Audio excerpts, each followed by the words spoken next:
Check, check, check. Yeah, what is going on, everybody? Welcome back to the channel.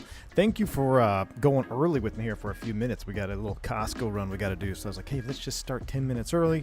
Maybe we can wrap it up. We did make a slight destination change. Lima 41, because it's going to be the juice. It's way better than Page. It's right next to Page, but it's actually it's like a handcrafted adobo hidden gem airport that I think y'all are gonna like if we can find it. So appreciate you tuning in, getting here early. It is time. You have been asking A2A Comanche, A2A Comanche, A2A this. I'll be honest with you. The Comanche, albeit it was probably amazing, and I take your word for it, it's just not an airplane that I am particularly interested in. However, the Aerostar, I am definitely interested in. So this is an early access, pay-to-play, $50 early access build of the A2A Aerostar. I did pick it up. We're going to give it a test flight today. Spoiler alert, I am definitely spoiled by other GA aircraft of the current day. However, I do know that this is an early access module, and I feel like if we give it a full flight rundown here, maybe I'll have a better opinion on this airplane. So I only have done a couple test circuits and just a couple test flights, just kind of get my bindings in, checking it out. But yes, Barry Seal, the Aerostar. I have a whole freaking Tour de Americas thing dedicated to Barry Seal. We're about a quarter of the way, a third of the way down there. We got to do some more Barry Seal ops anyway, but who knows? Maybe he'll pick up an Aerostar on the way back. I don't know. But either way, it is time to check this airplane out. A2A simulations, you know, if we were talking 2010, they were the GOAT of a GA aircraft. There's no question about it. Even some military aircraft, Texan. The A2A sim is well known for super high fidelity systems modeling, and I will agree, back in the day, they were the pinnacle when it came to GA aircraft. Now in 2025, I think we have some competition. I have my own preference on who I think is the king of GA.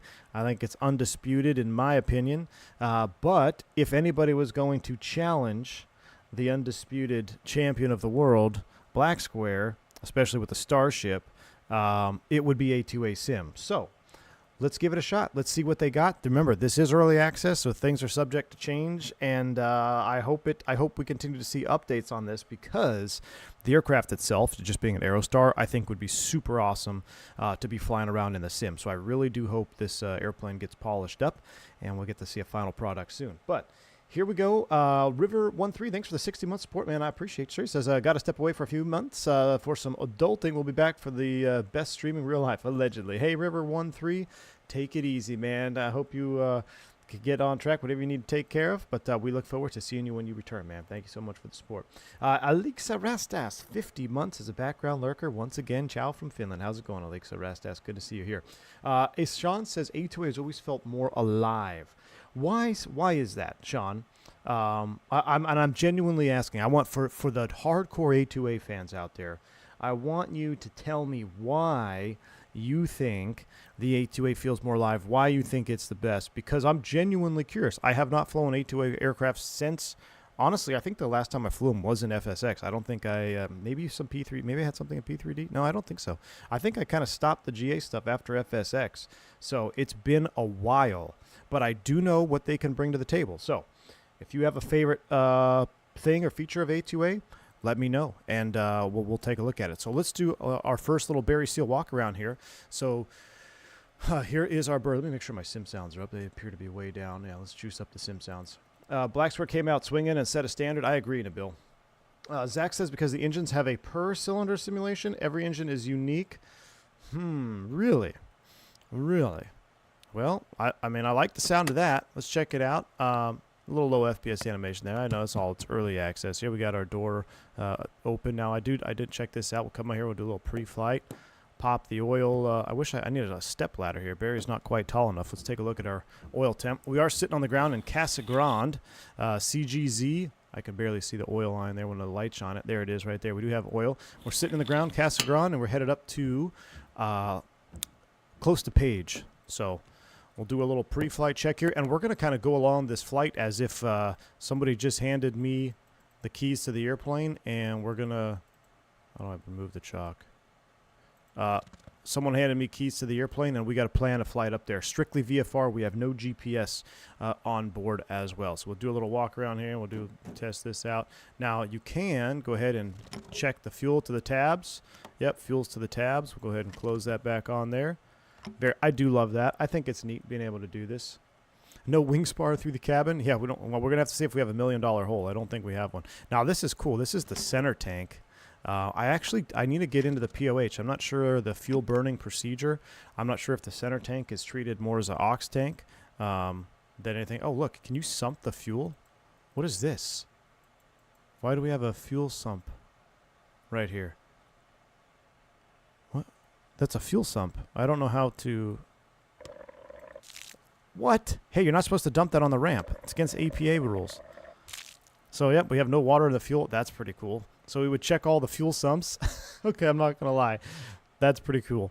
But yeah, you're not supposed to dump the avgas on the fuel or on the ramp anymore. Back in my day, you could. Open up the aft cargo here. Nothing, no booger sugar. All right, this is just a standard transport flight. That's locked. One livery so far. Obviously early access, right? I'm sure that'll change, but one livery, can't change it. This is just default one pool. I like the. I will say this that I've really begun to enjoy is no matter where you park, you can like do your own tie down stuff. It's pretty cool. Like even if when I parked on a test sector just off the edge of the runway, I was able to tie it down, which is kind of neat. So I do like little feature like that. Check the elevator trim tabs, all that looks good. We'll come back around this side here. Got a drain mass on this side. Wiggle the flaps a little bit. Those look good. Chocks have been removed.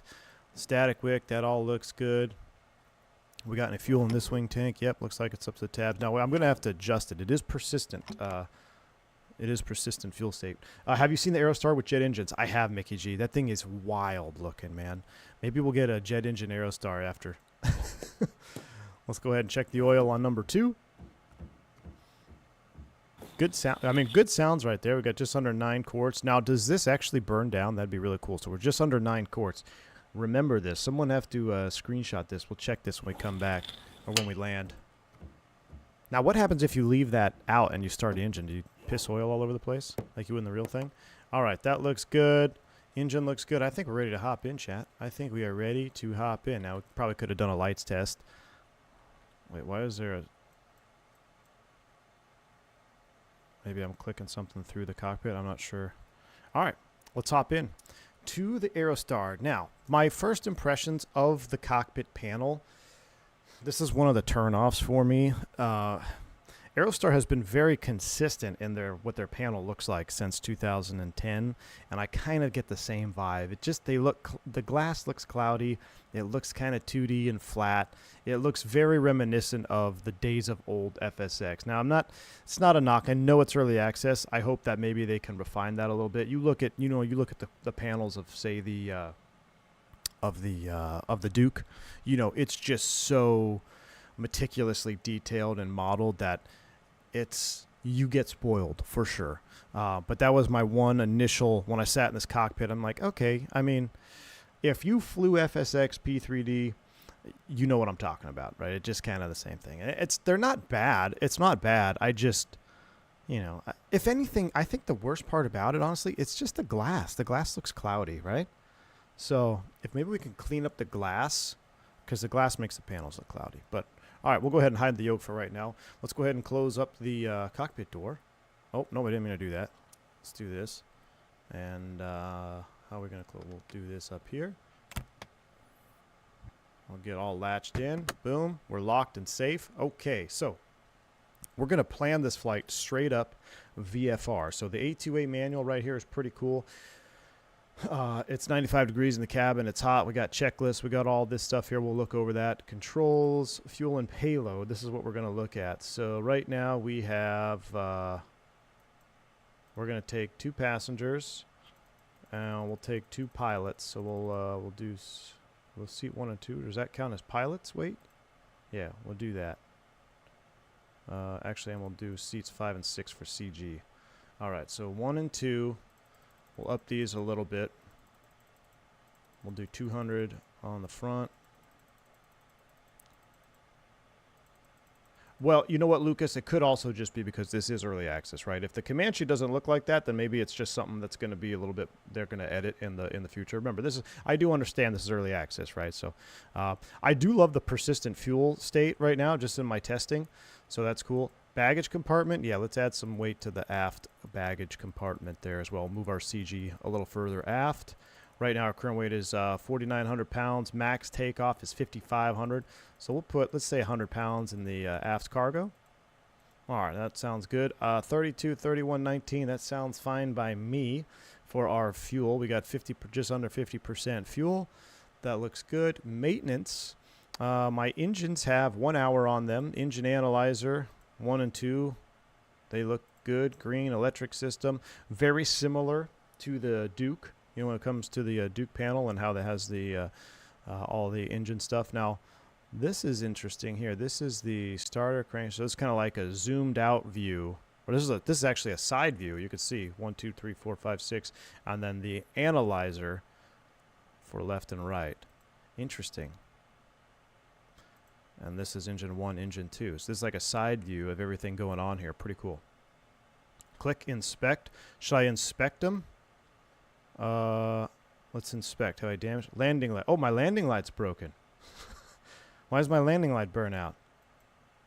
Fix right landing light. Nah, we don't need to fix it. We're going VFR. We don't need to do that. You said inspect engines. All it says is overhaul. So I don't think there's an inspection option. It just says overhaul. Right? Am I missing it? Overhaul. I don't want to overhaul them. Yeah, it doesn't allow for inspection. Overhaul all used or auction. So, no inspection, but on the airframe inspection, they look good.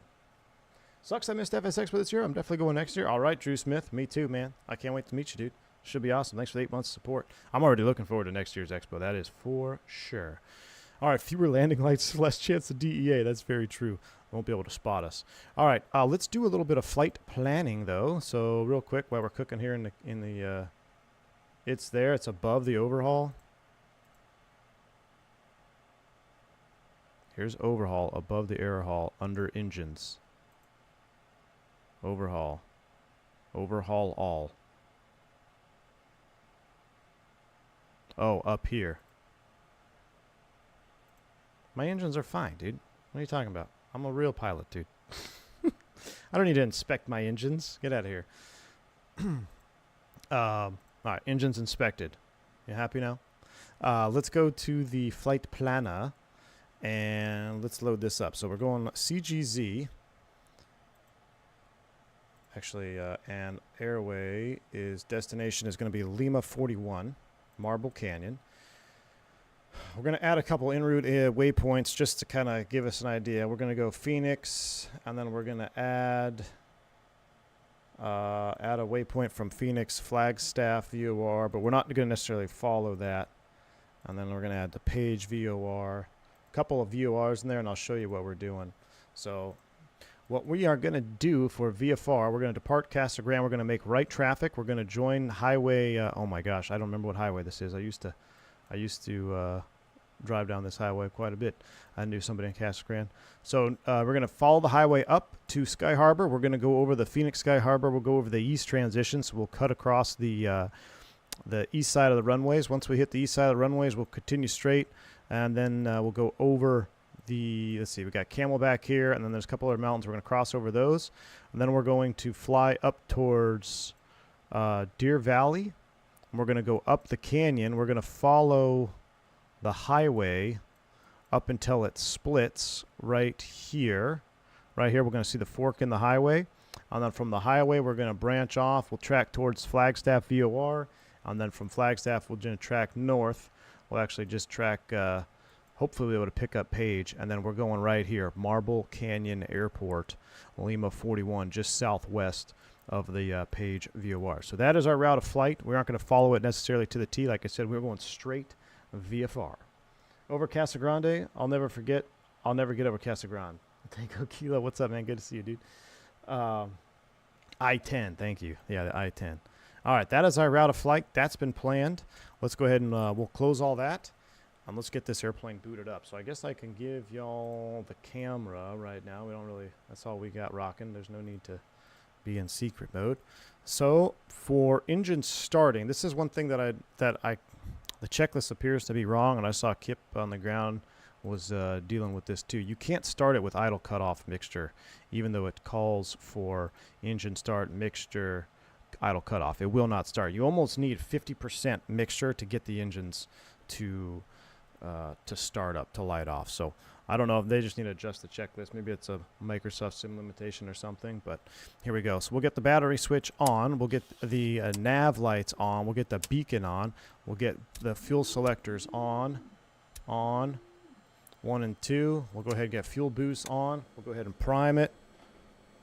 1,000, 2, 1,000, 3, 1,000. Looking over here, seeing a little bit of fuel flow, and that should be good. So then we'll crack the throttles. We'll go fuel boost off 1, fuel boost off 2. Now you have to start with mixtures about 50% or they just will not turn over. So here we go. Right, left, both, start. Come on, baby. Maybe she even needs more. Watch this.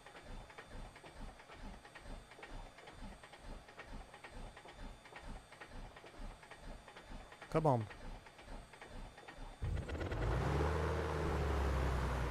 Oh, geez, our brake's not set. So, start sounds definitely need to be worked on. I'm going to open the door of the latch so we get a little bit more sounds. Wait, A2A should let you start and idle cutoff? No, I promise you. I promise you, Wingnut. Wingnut doesn't believe me. Let's do an idle cutoff start like A2A suggests. So I got throttle 1's 1,000. I'm going to mix this here at 1,000. I'm going to go idle cutoff, and we're going to sit here and burn the starter up just for Wingnut. You tell me when you want me to turn it off.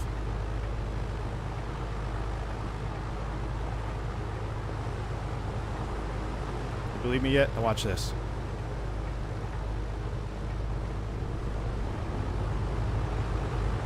Yeah, so it's definitely not necessarily accurate. Let's go ahead and close that. I thought I could just open the window. I guess you can. I think it drops the stairs, so we'll just keep it closed and locked. Yeah, I primed it. Yeah, it's been primed. So we got 2 good starts. Let's go left, right, alternator. And I'm going to go ahead and bring these back a little bit here while we're on the ground. We got both fuel boost pumps on. We'll get the auto trim on. Autopilot can stay off. Avionics master's coming on. We'll turn on our radios. Casa Grande needs a trigger warning? What do you mean, Casa Grande?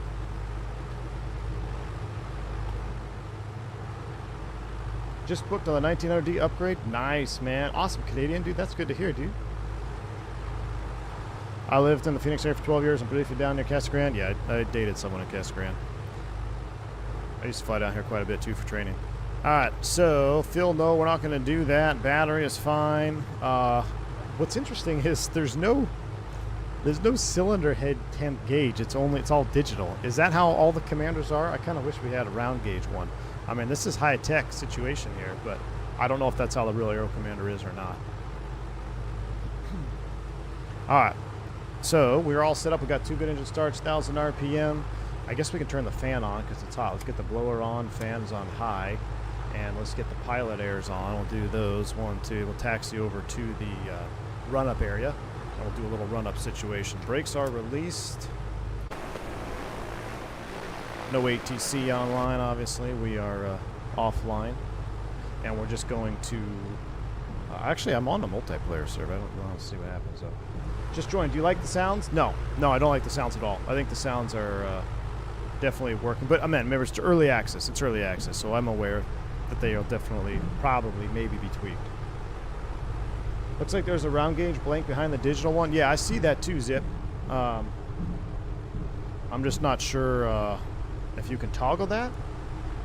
Maybe you can toggle it. I'll have to look. Zip, no, well, so yesterday, the same guy that's been emailing me emailed me again and basically told me the same thing.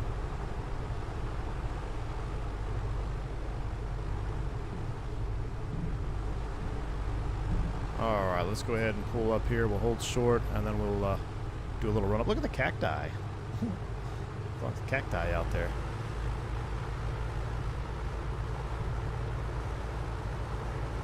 Under advanced options, EFB. All right, thank you. I'm going to look at that. I'm going to pull that out right now. All right, we'll stop here. We'll set the brake, 1,000 RPM. And let me go under advanced options. Let me see if I can pull that out.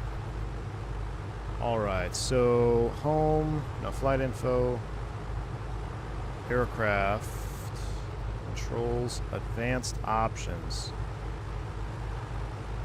So we've got autopilot.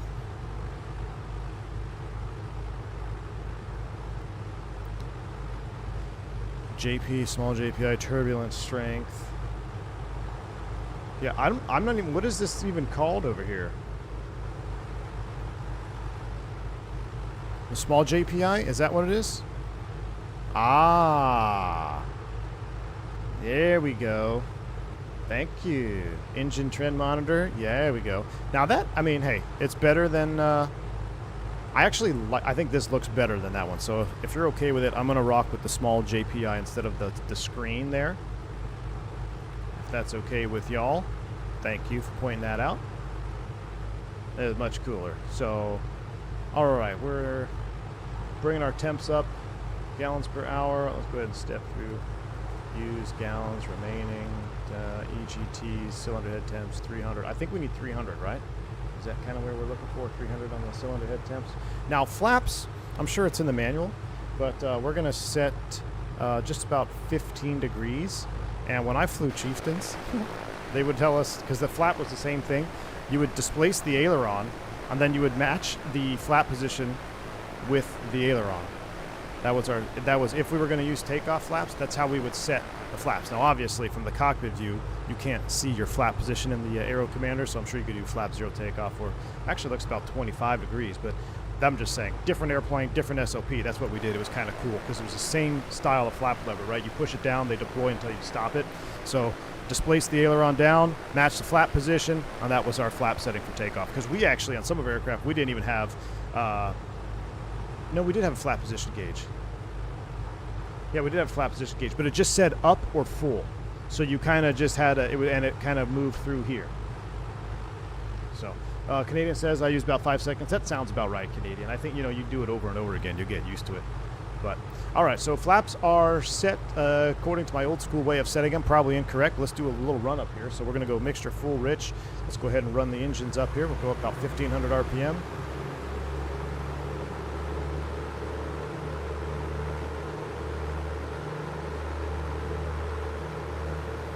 And let's do a prop cycle.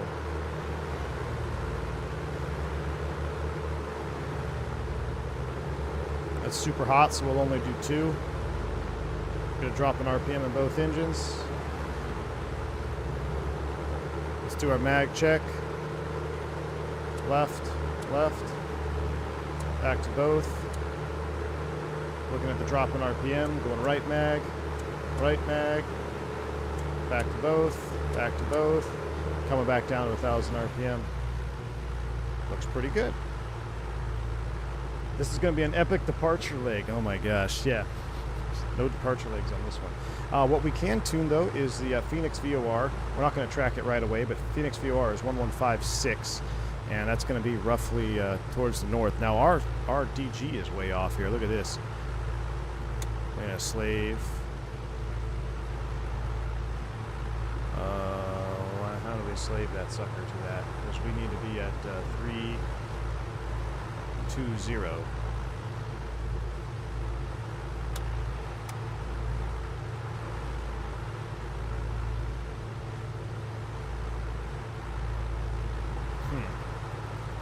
Where is said? Oh, here, no.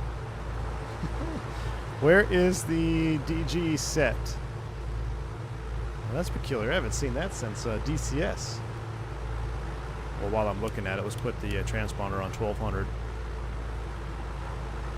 Now that is a peculiar situation. Normally there's like a DG left and right slave. Is it pull the heading book? No, that moves this. That moves that.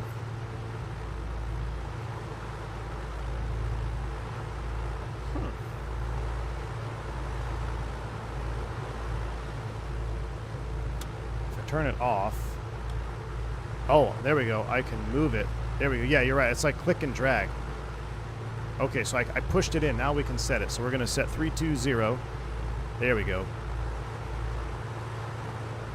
320. And then I can unclick it, maybe. There we go. And then I'll slave it. So now we're 320. 320, 320. That checks. And we're going to be departing runway 23. So we'll spin our heading bug around to 23. Yeah, right click to pull heading bug. Yep. That's cool. That's really cool to see that. All right, 230. I know Phoenix is going to be somewhere to the north. Let's just set our course. Well, let's be good pilots in case we have to come back around and do the runway here, 230 as well. We're going straight VFR. We'll do a Magic Barrel ref update. That looks good. We're squawking 1200 on altitude. And we could practice our radio calls to nobody.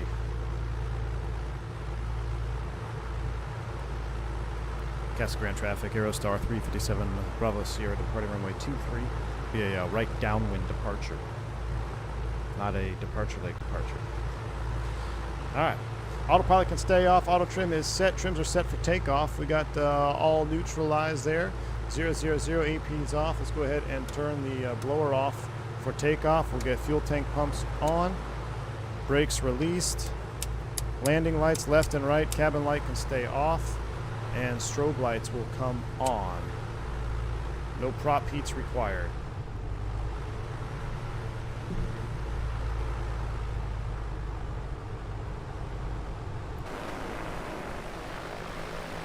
Beautiful Arizona morning here.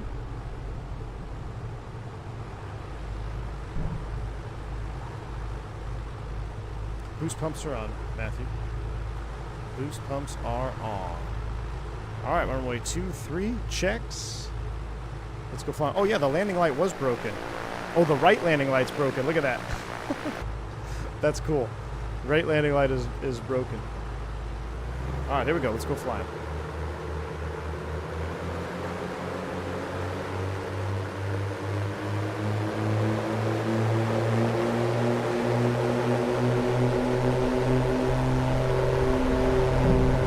Power set. Here we go.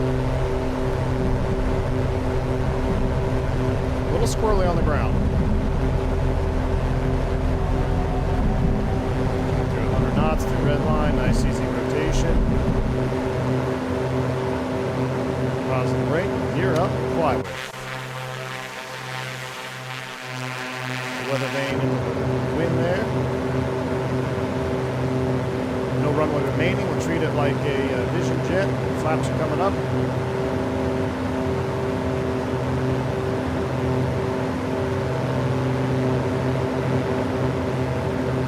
About 400 feet. We'll start the crosswind turn from the upwind leg. All right, I'm coming through 1,000. Let's go ahead and bring the prop back to 2,400.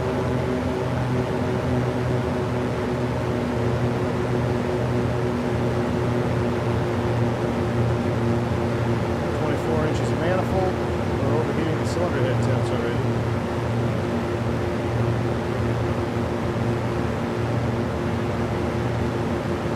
It's really loud. I know. I'm gonna turn the sim down. That is way loud.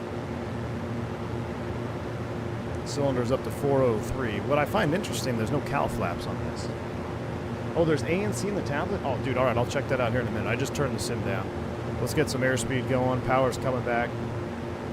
I mean, it's a super hot day, so... And you know what's also kind of interesting is the panel lighting. It's all the way up. So I think that might be a little bit bugged.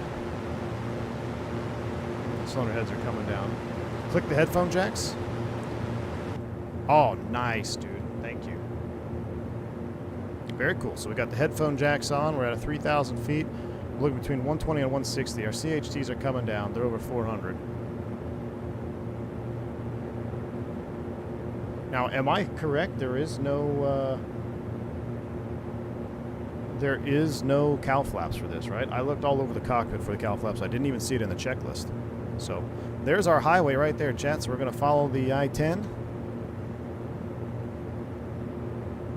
Is it a sim bug or plane bug? I don't know, Vodka. I think it's both. I think it's both. All right, number 1 is coming down, 403. Number 2 is still coming down. We're just doing a nice gentle climb out here, 500 feet per minute. Anywhere between 120 and 160 is the pitch trim for climb out. I will say my initial hand flying experience has been very good. You know, it flies very well. It respects the trim. Like, it's very believable as I trim it out. Now, I am using the Brunner, which I've said it before. I mean, you can make a Coronado airplane hand fly nicely. So, but there are airplanes that just don't play nice with force feedback. So far, I really haven't had any issues with the A2A. I mean, I'm using the same type of force feedback profile as my Duke, and it feels very good, very solid. I mean, we're getting trimmed out here at 500 feet per minute. Let's go ahead and get our manifold pressure back up there, 24. 24 on the props. I don't know why the props seem a little bit jittery over there. All right, we're cooking with gas now. We'll go ahead and get our landing lights on. We're part 91, right? So we don't need those lights. Or one of our lights. We'll pull out the checklist here. Make sure I didn't miss anything. So let's go back to home, flight info, checklist. Before takeoff. Boost pumps on for takeoff. So whoever told me to turn them off, you were incorrect. All this stuff is set. After takeoff, wheels are up, gear up. Flaps will go to the neutral position. Looking good. Climb checklist. Maximum climb, 122. Fuel pumps off at 10,000 AGL. 24 and 24 is what we're set. Trim for climb speed anywhere between 122 and 160. So that's what we're doing. Our after takeoff checklists are complete. Doing about 125, 130 knots. We'll keep an eye on our road down there. Remember, this is going to be a straight VFR flight here. No cheating. There's the I-10. We're headed towards Phoenix Sky Harbor. We are receiving our nav1. You see our nav1 now. Our OBS is dialed up.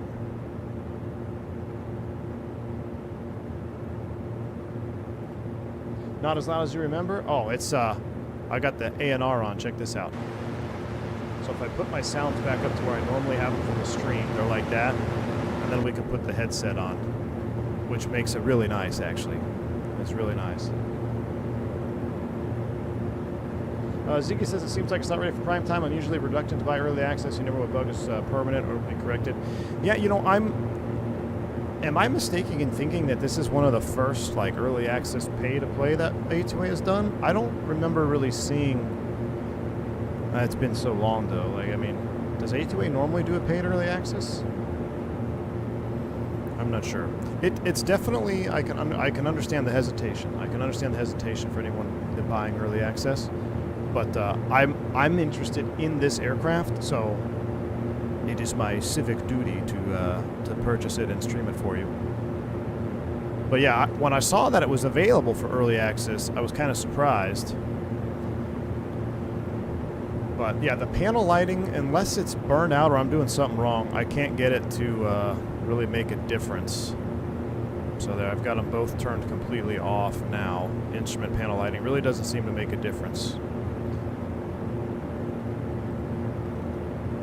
And we'll do VFR transition. We're technically going west, so we'll be even. So let's float everybody here in the cabin. Let's level off at 6,500 feet.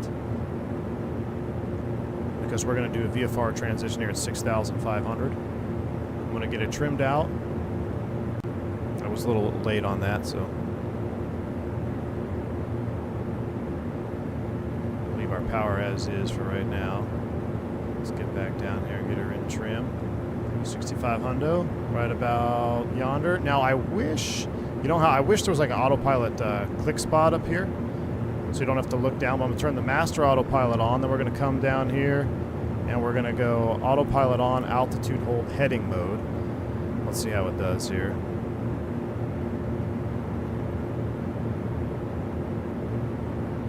I'm gonna turn my sim down even just a little bit more. All right, we're 6,500 feet. We're accelerating now 160 knots. Let's set for a lean of peak since we're only here at 6,500 feet. So I'm going to start running these back.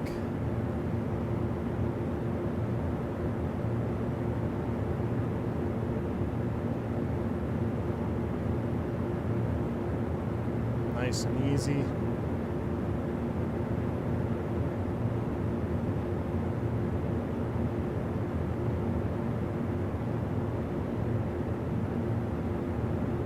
Man, I feel like you really got to bring these mixtures far back. They aren't very high up, but see how far back I am on the pedestal? That's crazy. And there's a split. There's definitely a split in the Quadrant, which is real life. Oh, there's peak on number 2.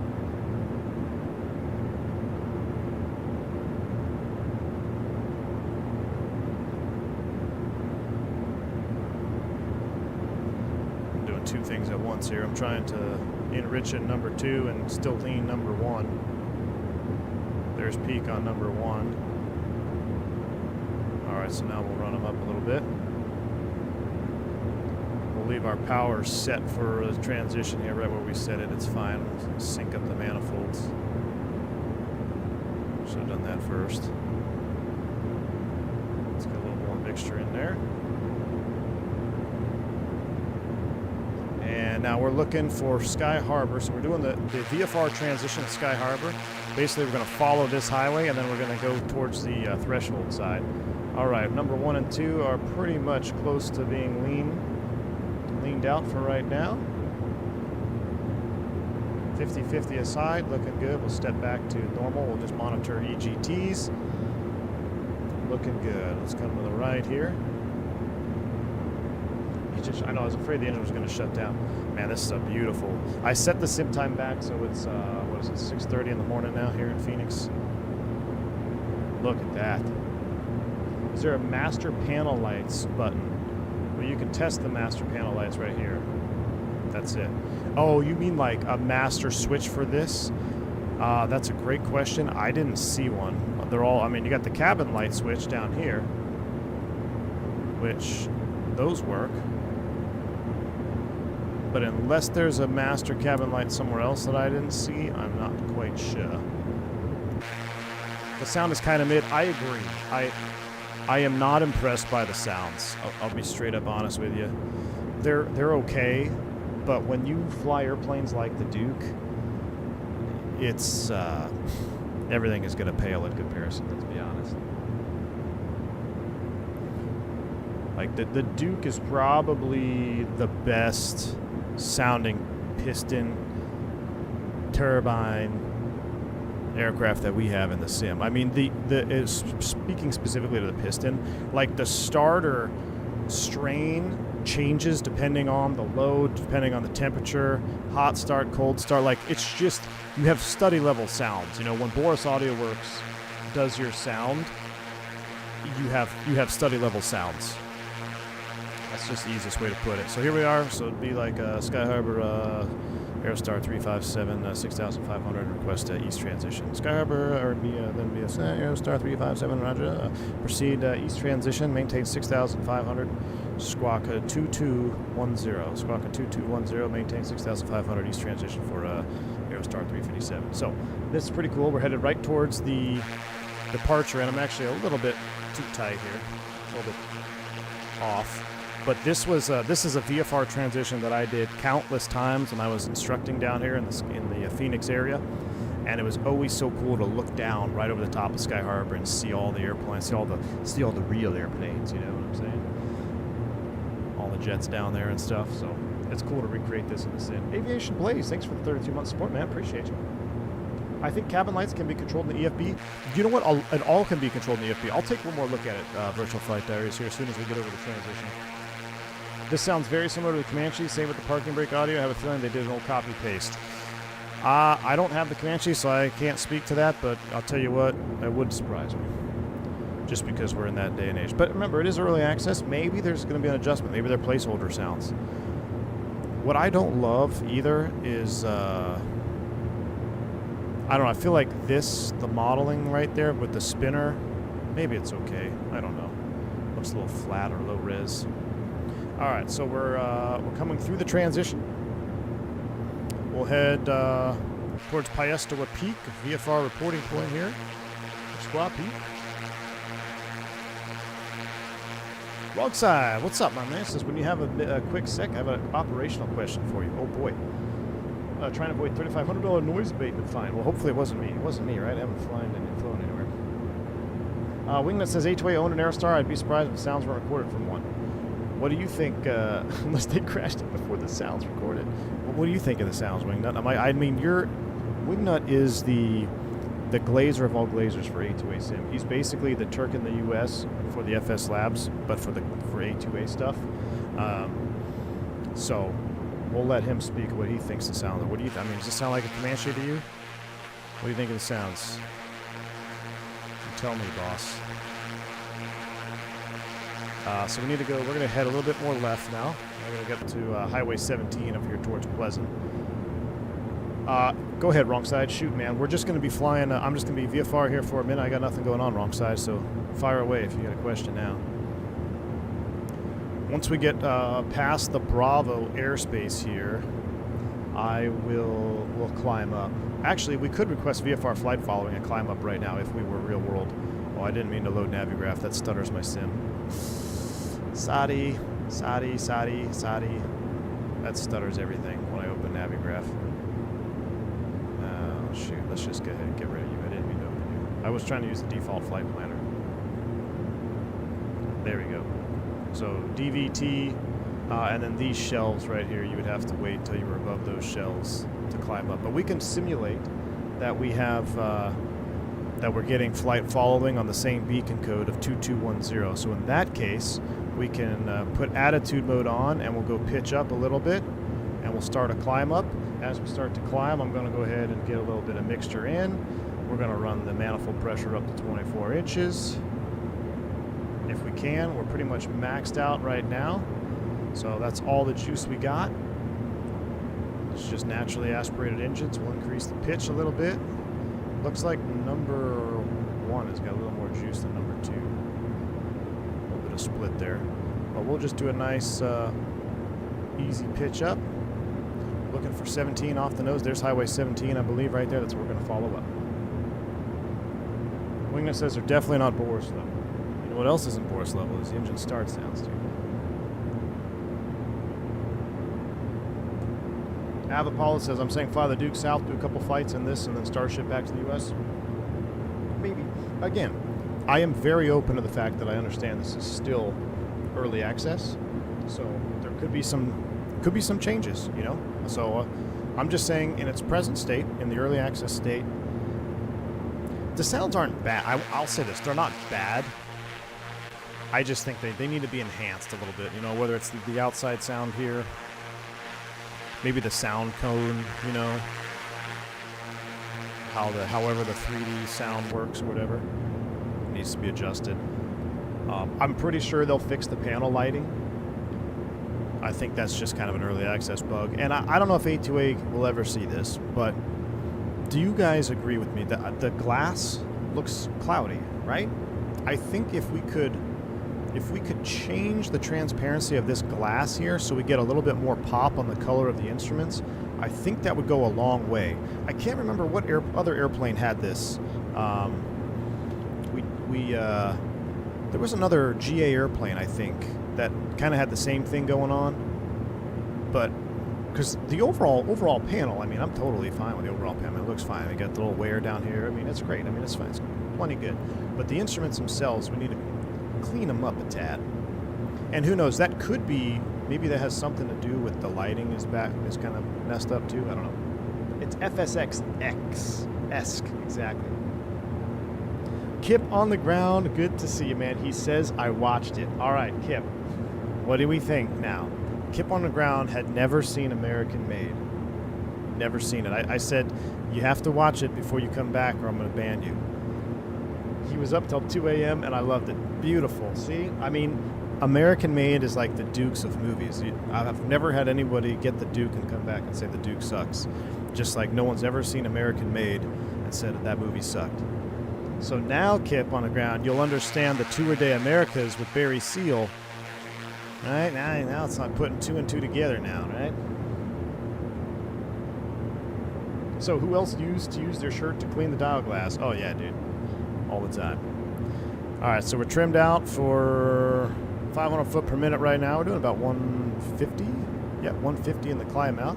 We're going to go ahead and continue to climb up. Hopefully we can get up to about 12.5. We'll see.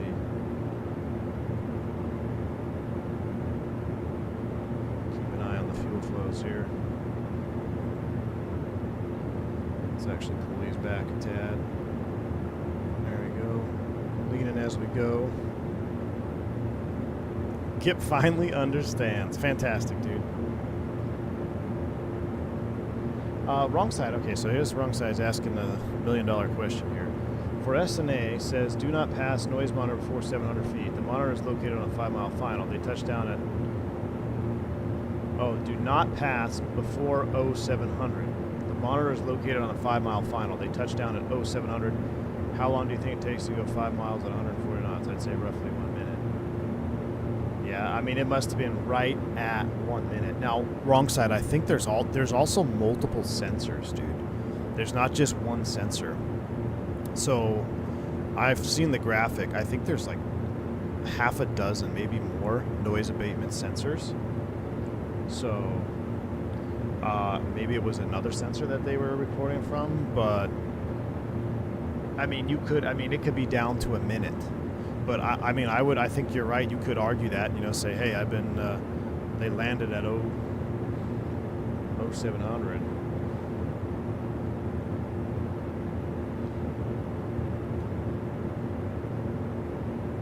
Maybe 4. Well, if they touched down at 0700, wrong side, then they went past it before 0700. So if the ACAR shows on time at 0700, then they clearly went past it before 0700. They were like a few minutes or like a minute early. The FFB is wiggling. Yeah, that's just a vibration. That's just a vibration in the yoke. Now, when I hold the yoke, like if I was holding it, you wouldn't even see the vibration. But it's because I'm not holding the yoke. It looks a little bit more aggressive. But no, it's an awesome little feature, man. Yeah, I think maybe there is 12. Kip says it's a movie I could also watch over and over again, so appreciate the suggestion. Nice, dude. Yeah, man, it's one of my favorite movies of all time, dude. It's just from the comedy to the actors, actresses, and just the flying scenes. Like, I just love it, man. We may not be able to get up much higher. We'll go to 10.5. Let's see.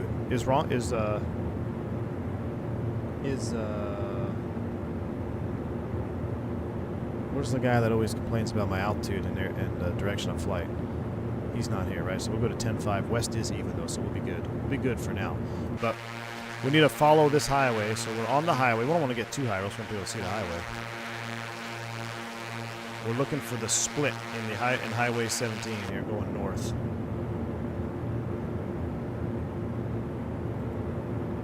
If you haven't seen American Made, dude, you got to see it. Flight Force, what's going on, man? What is going on, Flight Force? You enjoying that absolutely epic freaking thrust quadrant you got, dude? Seth, I don't know. I believe this is only going to be available in 2024.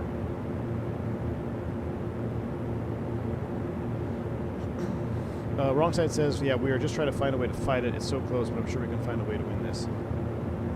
Yeah. I mean, if it says 0700, I would say, look, the on time says 0700. We didn't land before 0700. I would just stick with that. I mean, they're just trying to be D's. They're just California being California, man.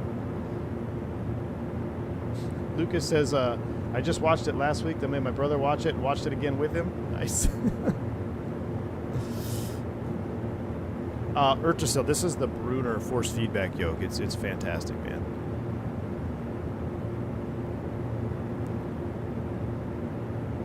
All right, so at 10,000 feet, fuel pumps come off.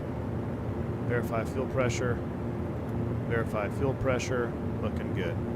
We'll get ready to level here at 10.5, so I'm going to start lowering the pitch. And we're looking for the split on the highway, so we're still looking good. We're going to keep following the highway.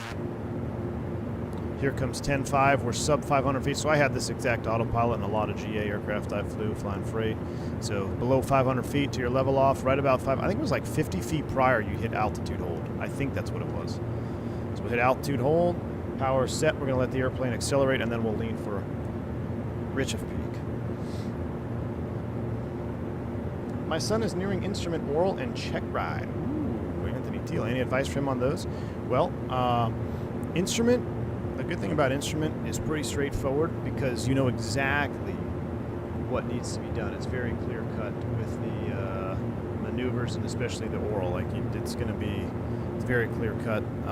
The maneuvers are, you know, it's not arbitrary. Well, you were 10 feet off or 50 feet off. It was, you know, you got to be on this approach, glide slope deviation, all that stuff. It's very, very good in terms of that aspect. So it's not a lot of guesswork when it comes to the IR initial. But I always tell everybody, man, when you're going through your check ride, especially instrument too, is if you see the airplane deviating and you know it's not doing something you want it to do, you need to get on it and fix it instantly. And it sounds so easy, but I've had numerous students that would just, you know, they know what's going on. They know the airplane is deviating from the lope or the slope or the final approach course, whatever it may be, yet they just watch it and they don't take action right away. So got to be on top of it.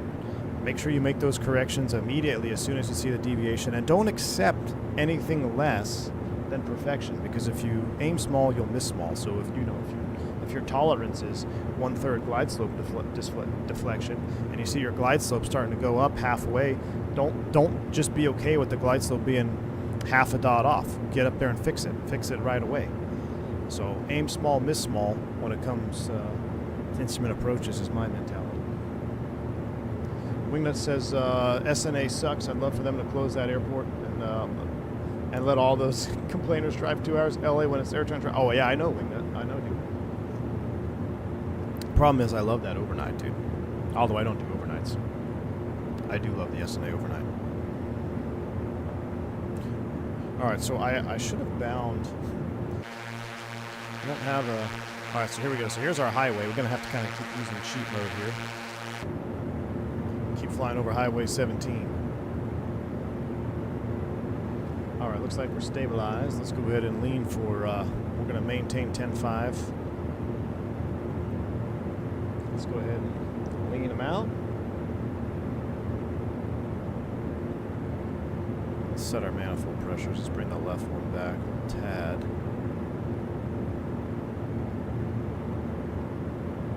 I don't know why that left manifold is just a hair off. There we go. Manifolds are set. Leaning for peak.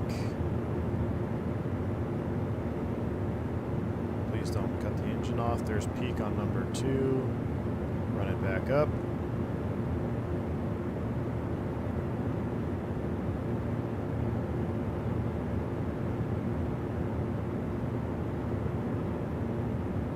There's peak on number 1. Run it back up.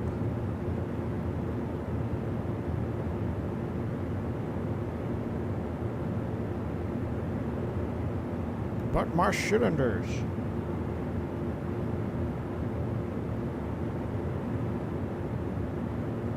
I'm pretty sure we should be at a positive value, right?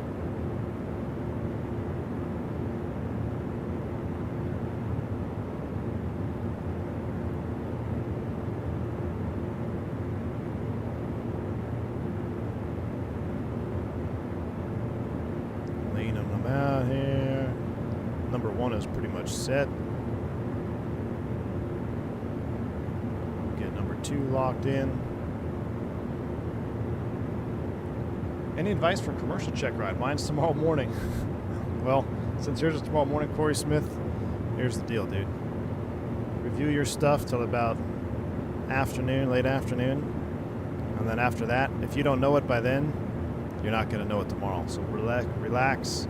Rest your brain, get something good to eat tonight, eat early, especially if you have an early check ride, eat early. And we have plenty of time to digest. Just relax, man. Commercial's fun, dude. Commercial's probably my favorite one. I don't know, it's up there with my instrument. It's either commercial or instrument, then PPL would be my least favorite check ride train guys for. Wrong side said I just watched an approach on one of my streams from 5 miles at 160, slowing a VF at 120. It took 2 minutes and 22 seconds to touchdown. So wrong side is saying, so then they must have crossed it at 58, right? They must have crossed it early. All right, chat, here is the split. Look, there's a split in the highway. That's the VFR highway that we were looking for. So now we're going to head a little bit to the right, and we're going to get Flagstaff dialed in. I need to pull up the Flagstaff VOR. So flag is not the airport.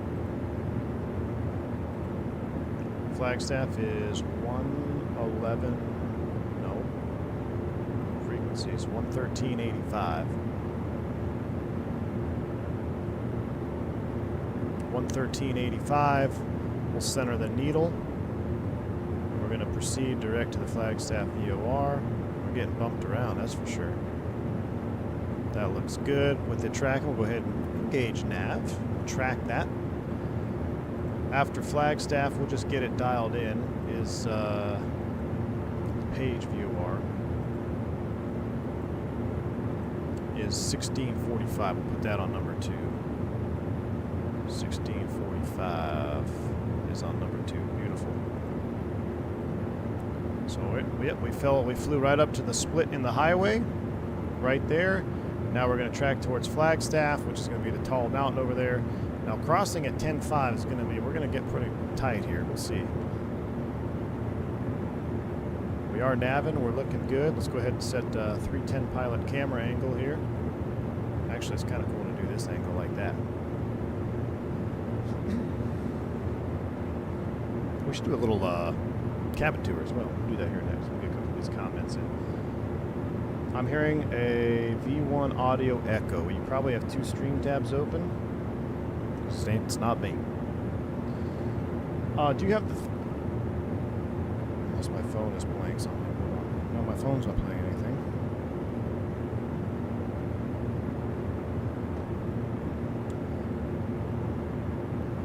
If you fly into them, game over. Flying to what? Mountains? V1, do you have the 350 Mania build so you can do shorter 350 flight? I do have it. I was going to fly that actually today. Best check right ahead was my BE10 BIC PPC. That definitely sounds Canadian. So much fun. Localized approach with procedure turn and circle point. That was fun. Yeah, man. Dude, you know what's crazy is my worst check ride that I ever did was my 99 checkout flight. My Beach 99 checkout flight, because I got lost on the... we were doing a partial panel VOR approach. I want to say it was a partial panel VOR, and the only way to identify the missed approach point was not the primary. It was a cross radial. It was not the DME. Because the DME was out. We were partial panel, so the only way to identify the final or the missed approach point, the only way to identify the missed approach point was the cross radial from a VOR that I didn't have tuned, and I realized that after I'd already been final approach fix inbound. So I'm looking at it, and I realized, shoot, I don't know where I'm at. I didn't know if I'd already passed the missed approach, because I mean, it's all under the hood too, under Foggles. Like I was completely, like I got disoriented, so I'm like, shoot.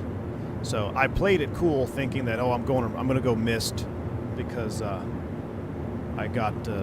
said I'm gonna go missed approach. I didn't tune in the radial, and I played it like I knew what was going on where I was.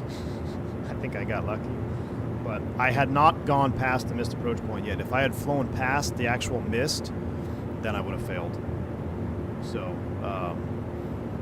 I went missed prior, and the examiner was like, that's fine, just come shoot it again. You know, the examiner's like, well, I'm making money. So shot the approach again just fine, and then the checkout was fine. But also my oral on the Beechcraft stuff, I guess I just studied all the wrong things. That's before I really knew what gouges were. I was like, oh, I'm just going to study everything that I know. Yeah, that wasn't good. But yeah, I almost failed the oral portion of that. What's funny, though, is the guy that did the oral check ride for me, he's now a junior to me at my airline. So I'm now senior to him. Barry Seal EFB app that generates no-fly DEA areas along your planned route. If you fly in one game, got it. Now that would be sweet, Kip. Yes, dude, that would be sweet.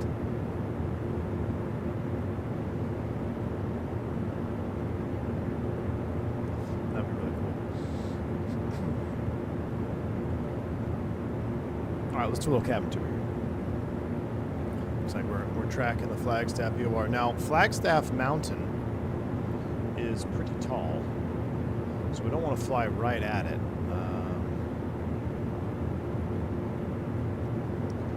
We're probably going to go a little bit to the left of it. What is the, let's go back before we do a cabin tour. Is there like a perf table here? So right now we're doing 10 miles, 2984, we're looking good. It's actually kind of cool in the cabin. That's all right. Up to 24. Slowly lean until peaks. Hey, wait, where's Wingnut? Wingnut, are you still here? I want you to read this with me, Wingnut. Slowly lean until EGT peaks. Normal. Enrich until 50-degree Fahrenheit drop of peak EGT. Fascinating. That's the normal. Best power. Enrich until 100-degree F drop. Interesting. Someone has to show that to Wingnut. All right. Fuel and payload. I just was like, is there like a... Let's look at the engine analyzer. So everything's running fine. I mean, cylinders look good. Magnetos are spinning. I mean, this is very similar to the Duke EFB. Electrical system. There's the alternator spinning. Batteries are charged. Oh, it's probably in the manual. You're right. Yeah, they're probably in the manual. I just wasn't sure if there was a quick one here. PA60 Aerostar. Spark plug's massive. I wonder what the difference is. Fine wire or massive? I'd have to look at the manual. Back to the airframe. Alright. So everything's looking good. See the wind moving around. Very cool. No manual page from here. Fine wire is prone to lead fouling. Oh, really? So, well, someone says prone to lead, and Zach says it's more resistant to fouling. I would think fine wire is more prone, or is less prone. No. I would think fine wire is more prone to fouling. I gotta run. Lots of throttles to make today. Have a good flight. Blackbird. Awesome, man. We'll take it easy, bud. We're still waiting for that King Air throttle quadrant, Blackbird. We're still waiting on it.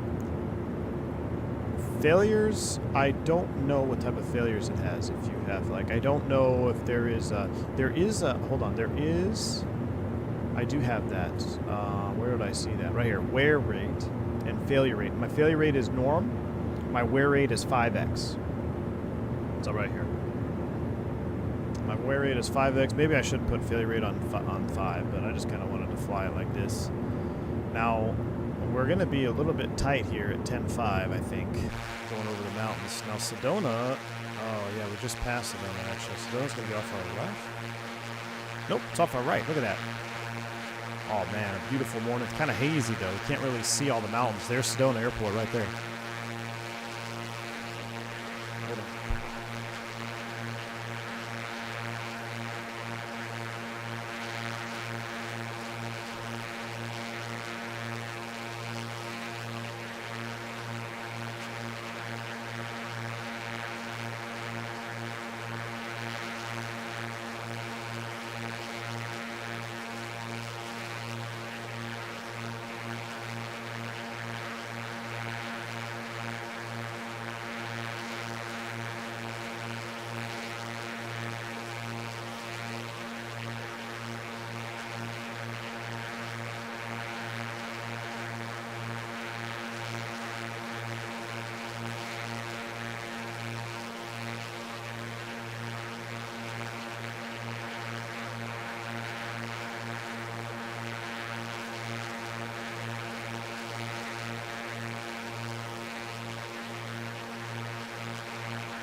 Sorry, chat. DEA was there.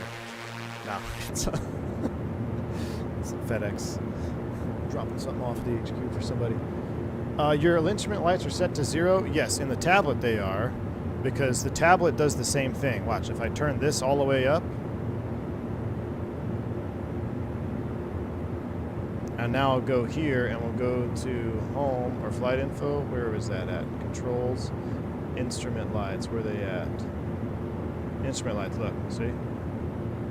No difference. I know you guys think I'm inept, but I can pretty much figure that stuff out.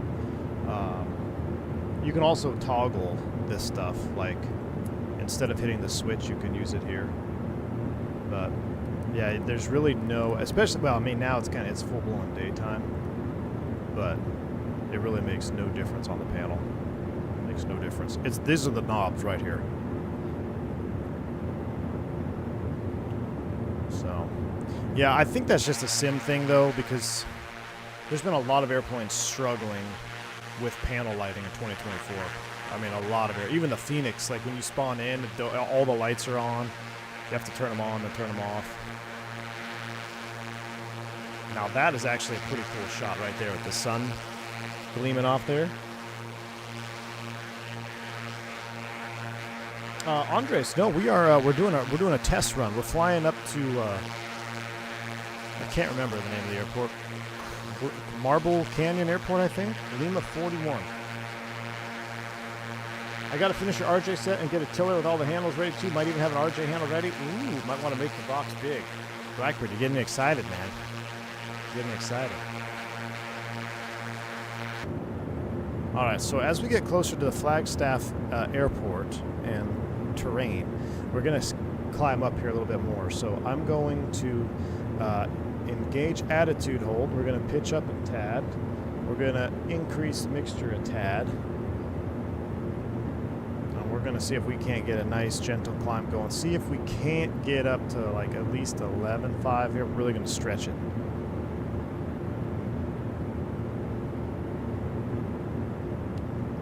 Let's see if we can't stretch it here a little bit. Don't want to trade off too much speed. We can go all the way down to 122 if we need to, but we'll try to not go below 140. I say a nice 500 foot per minute climb here. Maybe we'll just call it 11.5 since technically we'll be slightly eastbound now. Blackbird Controls dropping the 10 gifted subs. My man, Blackbird Controls, thank you so much for the support. Waiting on the King Air Quadrant, Blackbird. Thank you so much for the gifted subs. If you pick up a membership from Blackbird, make sure you do shout them out and say thank you. And make sure to always check out Blackbird Controls website for the best Honeycomb Bravo mods available. Also, his first standalone product is a tiller. Tiller review when? Hey, as soon as I can get my hands on one, man. He dropped them when I was at Expo, so I got to put my order in. I will have to check it out. I'll have to do a review and comparison. The Cat 3 and the Blackbird Controls. So, I do like the modularity aspect of the tiller. What was that noise? It's a little shaking. Oh, that's my phone vibrating. Stand by.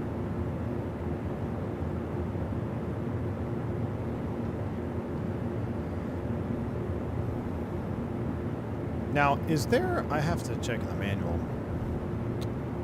fuselage tank. I wonder if you're supposed to burn that one first.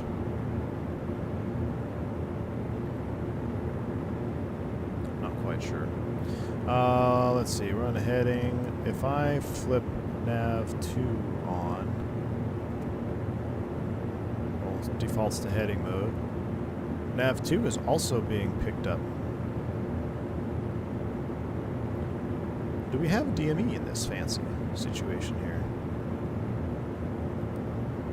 We do. Now, does it tell me Collins DME?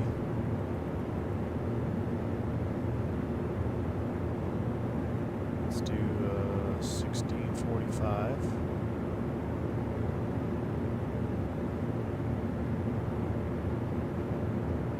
Picking up nav 2. Alright, so our pay? What was it? What was Flagstaff?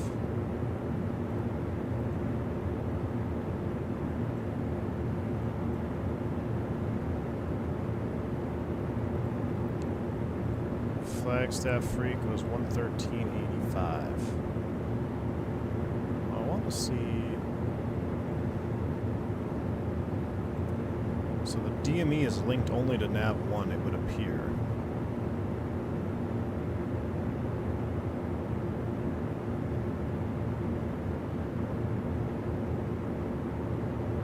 $16.45 and $13.85. Yeah, so it would appear it's only off of nav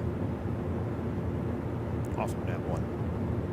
You're back already, but taking a nap later? Nah, dude, wait, so you're back already, Vodka, from Vietnam? You're back from Vietnam. Try an auction or used plane later. This is where A2A truly shines. What is that like? Is it just you can just buy a busted airplane? What does that entail? As soon as we get up here, we're going to go at 11.5. A couple hundred feet here, we'll lock it in. You were on the ground for 30 hours? Dude, that's nuts. That's a quick turnaround. Should have gone to Expo instead, man. Is that the research facility in Flagstaff? I think it is. No, it's not. It's a little lake. Look at these little ponds down there. It's pretty cool. NAU represent.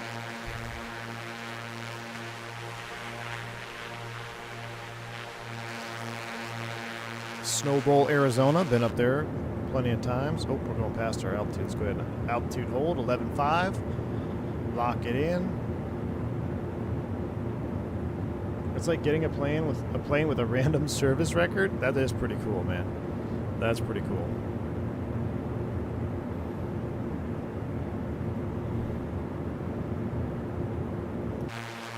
All right, so now we are just passing over Flagstaff. We'll just kind of maintain this heading for now.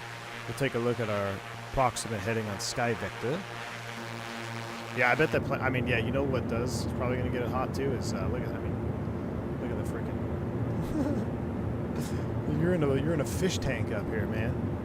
You're in a fish tank right now. OAT is 10C, which is not bad. Huge windows, good visibility, man. The visibility way better than the Duke. All right, we're cruising here. I'm just gonna go ahead and lean it back just a hair about where it was. We're flying G8 today. What's up, James? Yeah, man.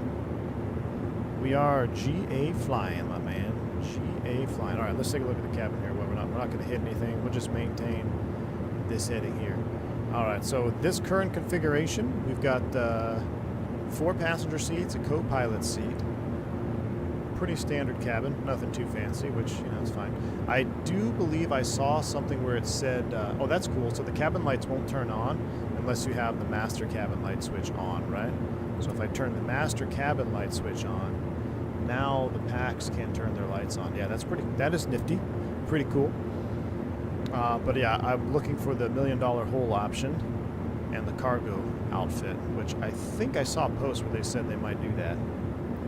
So at least they're aware of Barry and his legendary Aerostar shenanigans. There is Snowbowl off the left-hand side. My kids would destroy those white seats? Yeah. What's the A2A like? I thought it was dead to me yesterday. Eastern T3. I wanted to give it a fair shake. I'm not going to say it's dead to me because I do like the Aerostar. I think it's a fun airplane to have, and it's still early access. But this is what I'm trying to figure out. You know, everyone comes in here and they say, oh, the A2A Comanche is the best thing since sliced bread. Aerostar is the best GA airplane out there. And I'm like, well, it's good, but in the likes of the Duke, I just don't know how anything could be better. I don't know how anything could dethrone the Duke. You have the same systems depth that you got in the A2A. I mean, you got all of the same kind of deal with the with this thing here, right? With the, where was it? Flight info, controls, maintenance, engines, right? The engine analyst, same exact thing. I think that I mean, they're all very, very similar. gonna show them that. I mean, the only thing different is this shows the alternators providing power, and the other one shows the electrical schematics. Same type of engine wear, oil wear, all that stuff, spark plug fouling and wear, that's all the same. Systems aren't quite in depth. Engines in the Duke isn't per cylinder simulation. Are you sure, Zach? Are you sure?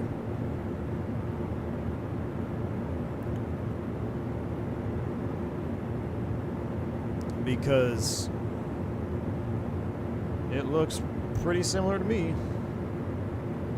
Looks pretty dang similar to me. Now, also keep in mind that the Duke also isn't even officially released yet for 24, so I do know that there is going to be a lot of work done bringing the Dukes into 2024. Speaking with Nick from Black Square, you know, gosh dang it, I don't want to bring up Navigraph. So the Dukes still have to get their final upgrade. Freaks 1645. Yeah, we're just not picking it up yet, but we need to go to the left. Are you in Says? We need a helicopter lesson? Aha, Miss V1. She's waiting for me to finish the stream so we can go to Costco. No, but I just flew over NAU, so we're NAU northbound. Yeah, Zach, the cylinders are all separately affected in the Dukes. Like when you're manipulating them, you can see each cylinder has its own situation going on. I'm gonna keep the Starship love going till the Dukes come to 24, Chandler. Yeah, man. I mean, the Starship is next level, dude. Next level with the Starship. Being able to rotate the props. So even Nick was saying on the stream I did with him, he's like, you can when the Dukes are in 24 officially, you'll be able to rotate the props, and you'll hear the clicking going over the alternator stuff. So just wait. Just wait. And then you combine the sounds and the modeling. Blows it out of the water. Now, as far as hand flying goes, hand flying has been very enjoyable, both with this aircraft, and obviously, you know, I love the way the Dukes hand fly. But hand flying this airplane was very, very enjoyable.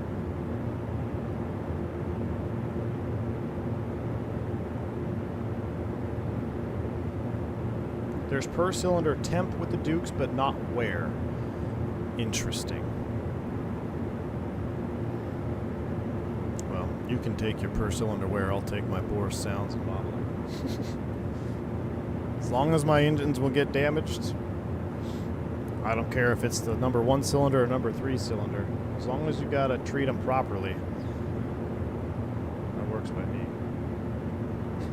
It'd be more enjoyable if we could see the gauges. What do you mean? What gauges?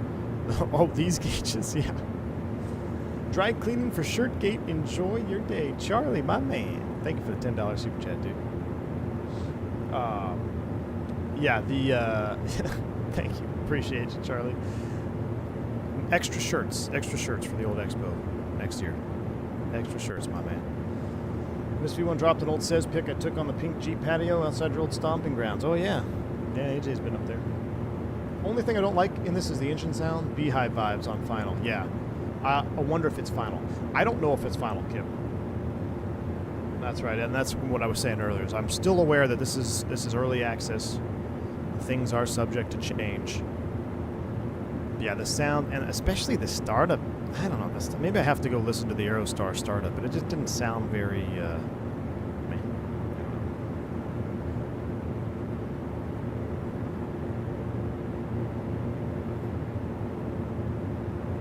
I wonder how this thing handles an ice. Probably pretty terrible, right? Since there's no anti-ice or de-icing on this sucker.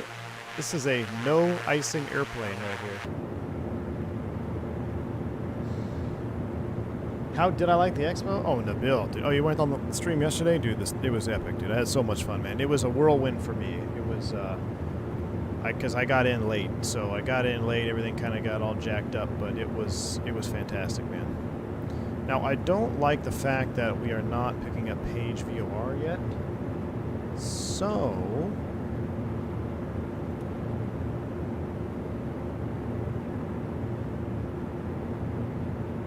what I'm going to do is look at Sky Vector.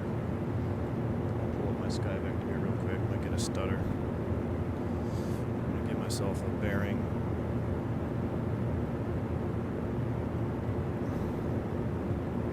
Basically, from the Flagstaff VOR to Marble Canyon, we should try to track the 347. So let's dial in the 347, which is 33, 34, 35, 36, 37. Let's come left, get a little intercept on that. We'll track that. They need a higher Boris. Oh yeah, dude. I think absolutely. If A2A hired Boris to do the sounds add so much. They add so much immersion to the simulation. They really, really do. At least in my opinion. Because like, unless you're in a VR motion rig, there's only so many things we can simulate to. There's only so many things we can simulate to kind of get us immersed, right? And I think sounds play a huge role in that. I think they play a huge, huge role. Only thing I don't like... Oh, I already read that one. Mr. Randazzo's here. Hey, how's it going, man? Pleasure meeting you at the expo. He says, so we met at expo and I didn't realize you were you until after you had walked off. I apologize for that. Well, no worries, man. Met about... I thought you were you. I mean, you were talking about the 7.4s. I was excited about that. Met about 2,800 people in rapid succession and missed a few important names like yours. Well, I am very humbled that you would even remotely consider my name important. So that's very humbling, sir. I appreciate you. But yeah, I do know you were busy. I could only imagine. I saw the line. There was a lot of people getting in line to talk to PMDG.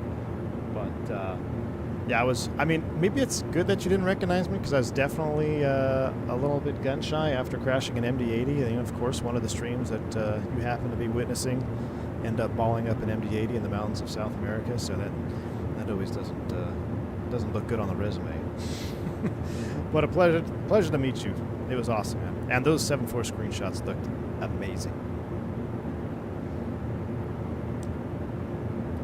JS41 for 2024 when?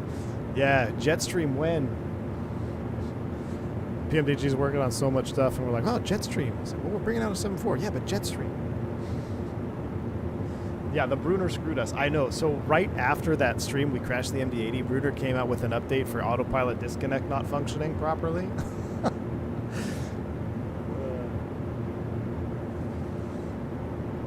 We would have had to convene the board inside our little enclave. Nice. Awesome, man. Yeah, that was a great expo. I mean, that was my first one, and it was so much fun to put faces to names and meet people that have been talking in the chat and just watching streams. It's really cool. Really cool experience. Thomas Ray, what's up, man? Says it would be fun to have an IRL stream of Robert Randazzo and B1 flying the PMDG company jet. Oh, now that would be something. You know what? We did.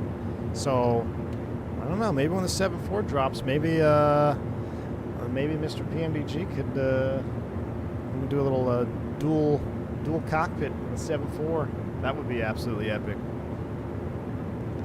That would be epic. All right, you can see our nav course is coming alive here. I am still concerned that we're not getting nav 2. I wonder if page is just not functional. I'll be your flight engineer. That would be fantastic, man. I'd be honored. I would be absolutely honored. You heard it here first, chat. Mr. Randazzo is going to be a flight engineer. PMDG 747 inauguration flight.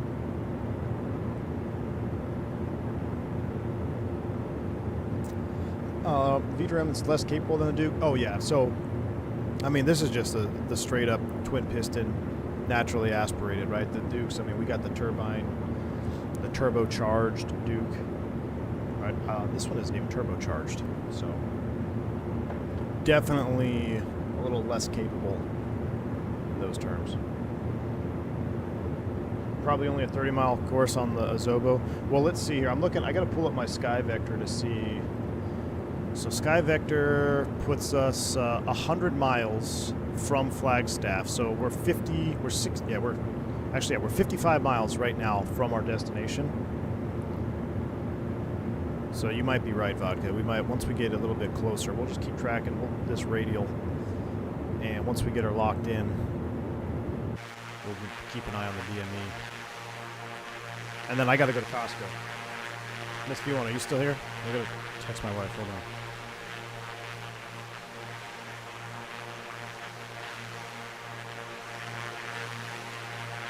My kids are getting smart. They don't want to go to Costco until it's mid-afternoon when they have all the snacks out. STP is only a few miles from the 2026 Expo. A live stream, Falcon live stream. You know what, though? That Falcon 50 from Contrail? I want to see more. I want to see more. I know we just saw early access trailer.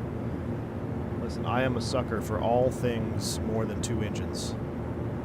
I try to convince my old boss that instead of the Citation Bravo, they need to get a Falcon 50, and then they were looking at the cost of operation. We're like, yeah, nope.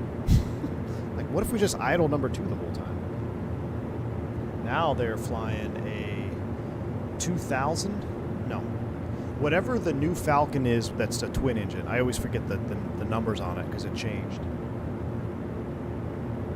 Yeah, I do like the glow on the radio on the Collins here. The MEA in your area is like 15.5. Joe Plains. What are you, the FAA, man? Don't you have some check ride to be studying for? Get out of here. We're also VFR, Joe Plains.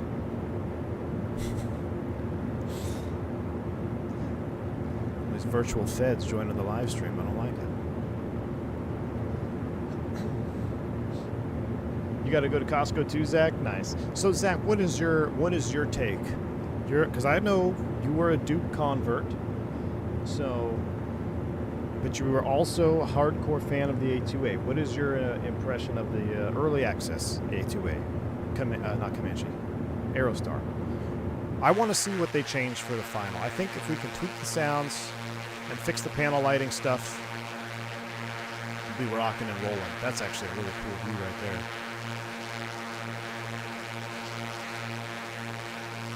VFR with imaginary flight following. That's why you're picking up VOR is all I'm saying. Oh, really, Joe Plains? Really? That's why I'm not picking up the VOR? Joe Plains, I would like you, since you're studying for your check ride, this would be a good quiz for you. We are currently 47 miles away from the Page VOR. Why don't you look up the Page VOR? Let me know what service volume it is and the range that the service volume of said VOR is supposed to be transmitting. You let me know if it's an Azobo problem or an altitude problem. Because I'm actually curious, because I'm pretty sure it's an Azobo problem. Falcon 50, time to recreate our president's flights. You know what else I saw? The F100, we talked about that briefly. The F100, man, seeing that in the sim, glass panel. Can't wait. So many good airplanes coming out. So many good airplanes. All right, we're 45 miles from our destination. And field elevation, I'm going to look up the, what do we got here for Lima 41. It's at 3,600 feet. We want to be over the pattern at 4,500 feet.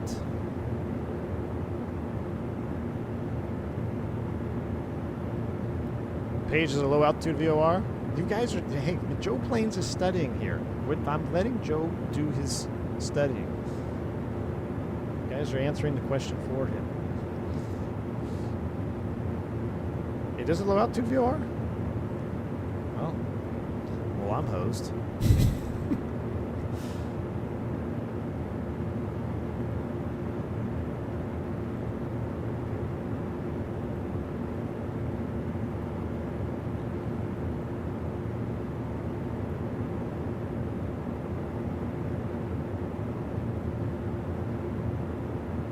Zach says, in the Aerostar early access, in its current state, it's not as polished as it should be, but definitely A2A, and I'm happy to finally have a native A2A in 24. For sure, man. I want to see, I would love to just see a little bit of polishing, and I think you're right. I think it's going to be great. I really do. It's not that it's not great. Just those little things, you know. The panel, I think almost more the panel than the sounds kind of bother me. The more I sit here and do this flight, the more I look at this panel, the more I'm turned off, and really it's the glass. You know, if I try to hack the view here, if we could clear this glass up, looking pretty good. So now we're 40 miles out.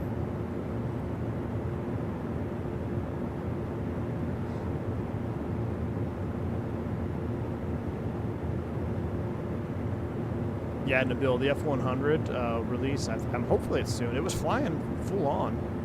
It looked good. I saw a couple guys flying it, doing approaches in it, so it looked great, dude.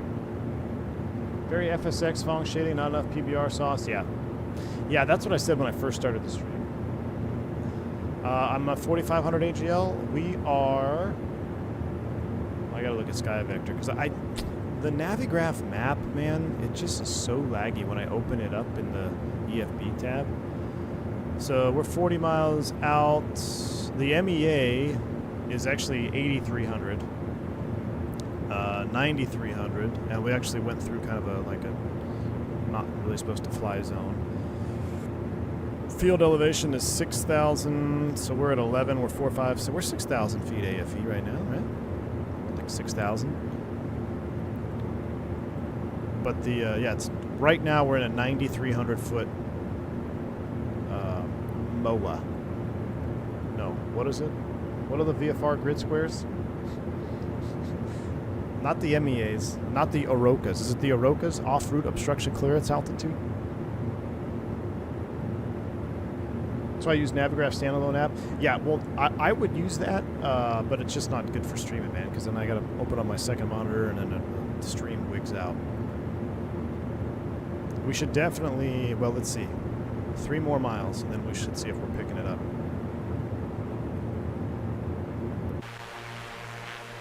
Pretty cool looking canyon, though.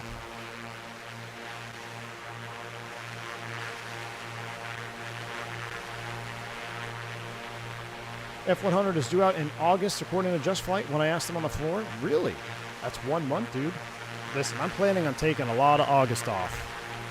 I am getting burnt out on this summer flying with thunderstorms. So I know July is going to be rough for me, too, because I have a lot of Miami, South Florida turns, and the summer is just asking for trouble. So we're gonna fly hard in July, real world, then August. I think we're gonna really lighten up. IFR, it's Mora. Had to Google it. Mora, yeah, that sounds right. Because yeah, it's the minimum en route altitude. Then there's the Oroka off route obstruction clearance altitude. Then there's the minimum off route altitude. Mora, is that it? Maybe get a cheap tablet and display your chart. Yeah, actually, you know what, Matavius? I actually been using my EFB. I have just an iPad that I run the Navigraph app on, which is pretty cool. The Navigraph app on an actual physical iPad is really fun to use. Yeah, min off route. Thank you, Kip. We're only 10 or 11 weeks out from the NFL weekends. I know, dude. College football Saturdays. Look at that. Vodka was right. 30 miles. 30 miles out, we've picked up the VOR. So if I flip this to 1645, yep, it reverts to heading mode. Wonderful. So we'll go 1645. Now, we don't want to track to the Page Airport because that will take us to the Page VOR. That'll take us to the Page Airport. Where our airport is actually going to be just southwest of it. So if I look on Sky Vector, we want to be on the 220 at 12 miles, which is going to be 040 radial at 12 miles will be the field, essentially. Hopefully we'll see it. So I'm going to set this 040, and let's start thinking about trickling down. What do you say? We're 11.5, 30 miles out. Yeah, we've got a little ways to go. We'll go a little bit further. We're going about 20 miles. 14 weeks out from making fun of them boys. Oh my gosh. BFU or football start first, gray shirt. Man. I still, you know what? I have faith. I haven't lost faith in Phoenix. I think the BFU is going to happen. Is going to happen real soon. That would be my assumption. I was supposed to start a 3-day trip tomorrow. So, gray shirt, this is my logic. I was supposed to start a 3-day trip tomorrow. I dropped it.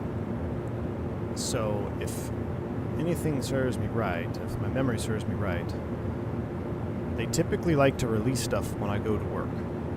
So we'll see.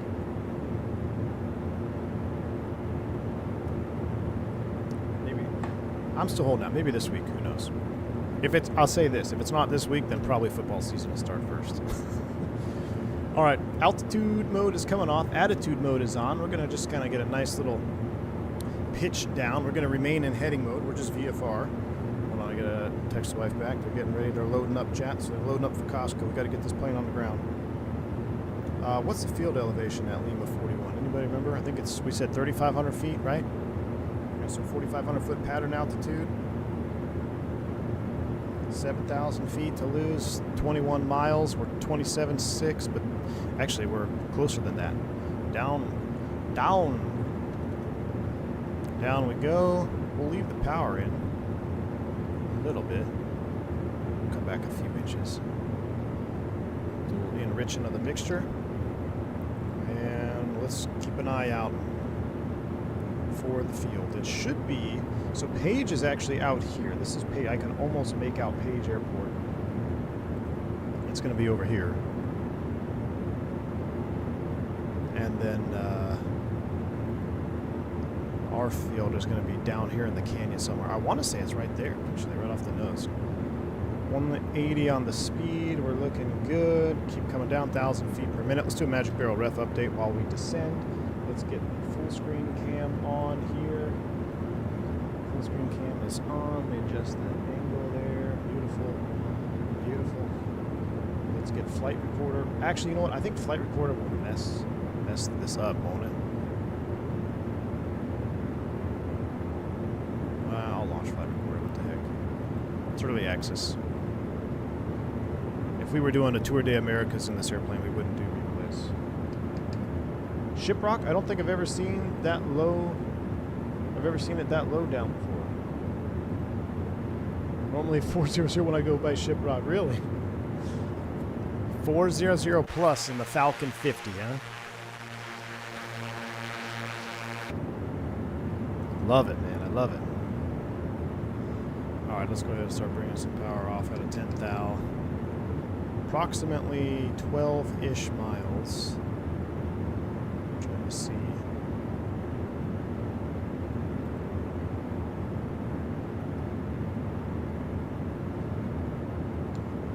Let me go to Lima 41. The runways are 21 and 03. Probably land on 03, which that looks good. We basically have 03 set up here. Cross, almost center on a base down there. Or, excuse me, almost center on a right base. Come a little bit more left. Let's go autopilot off. Let's get some hand flying in. I don't think you can turn off the flight director unless you turn off the autopilot master. So,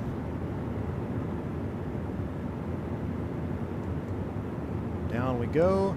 Keep enriching the mixture. Out of 10,000 feet, boost pumps are coming on. 2,000 foot a minute, it's a little aggressive. Now, if we get too low, if we get below this ridge, we may actually lose the VOR. So we're still looking for the field. Is that it, or is that a road? That might be a road.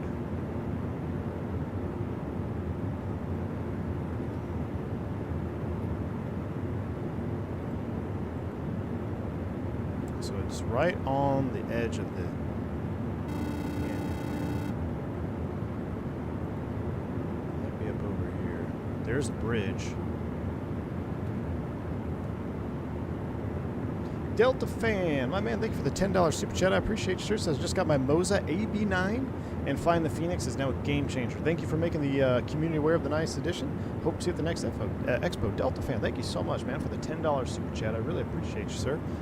Glad you're enjoying the AB9, and you do have the profile, right? You do have the profile that Vodka and I created in the Discord. Because I'll tell you what, some of the profiles I felt for the Airbus at the expo, I was kind of shocked. I'm like, that is not accurate at all. But yeah, get that profile locked in and enjoy it, man. How am I liking it so far, Sherwin? You know what? It's not bad, dude. Like I said, there's just my biggest two, let's say, concerns. My biggest two negatives right now are the paneling, a little bit cloudy. It doesn't look quite, it doesn't look like 2025 standards, and the sounds, I wish they could be tweaked a little bit. I don't know if they're placeholder sounds or not, but those are really the only two negatives I've had in this airplane. Oh, and the panel lighting, I believe the panel lighting is just bugged. I don't know if that's, it's either bugged or they haven't implemented it quite yet. Other than that, though, flying's been great. I mean, it hand flies. I mean, a hand flies awesome. I even told you when we were on the departure. It does hand fly really nice.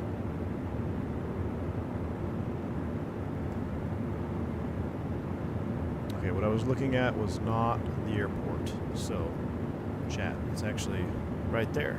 That's the runway right there.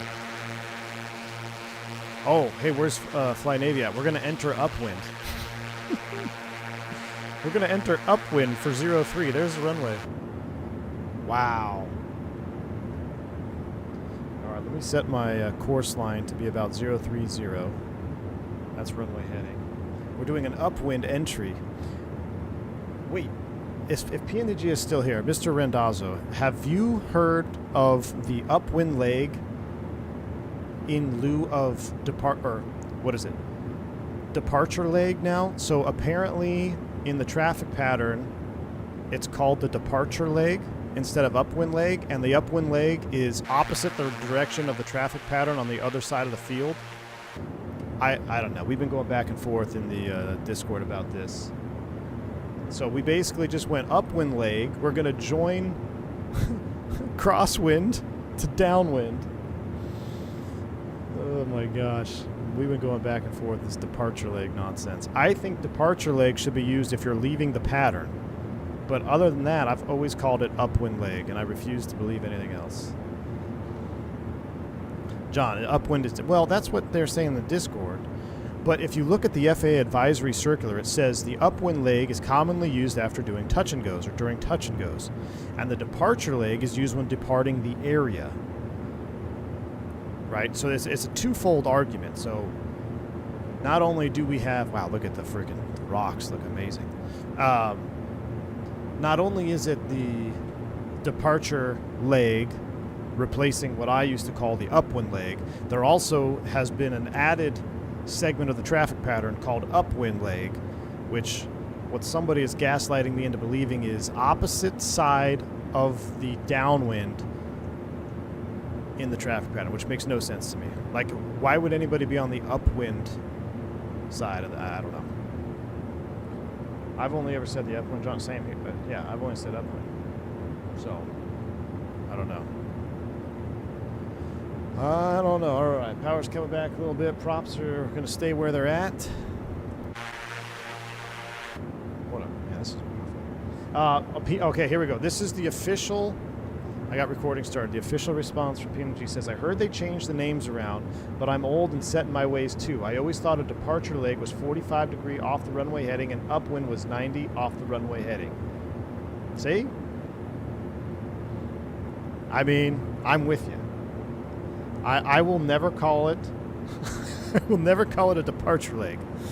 It is upwind. It will always be upwind. If I'm joining the pattern in Ponce, Puerto Rico in an Airbus and somebody says, yeah, we're upwind leg, I'm not going to be looking opposite direction of the traffic pattern, opposite side of the field for traffic. I'm going to be looking for an airplane that took off.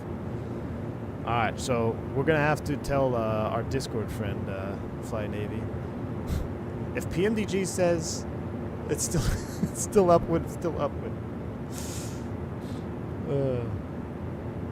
Alright, I gotta figure out where this runway is so we can land. There it is.